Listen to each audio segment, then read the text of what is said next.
My name's Lucy, I'm from the UK, and I found out about Famelab by going to watch the UK final about 5 years ago at the Science Museum in London. This year I wanted to compete because I felt like I'm a few years now into my career working as a junior doctor, and I feel like I've reached a stage where I actually know some interesting things. And this was a chance to challenge myself by talking to a different audience and just to try something a bit new. Being here with people from other parts of the world has been one of the best parts about Famelab, I think. I've met 26 other people who are really interesting, who all have really fascinating topics that they know lots about within science and who come from countries that I've largely never been to. So it's been one of my favourite things about the competition. I think it's essential to be able to communicate scientific concepts well to the general public.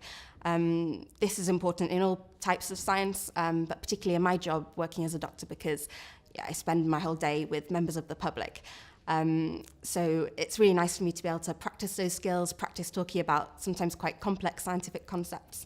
And it's something that's essential to do so that the public understand more about science and can get interested in it.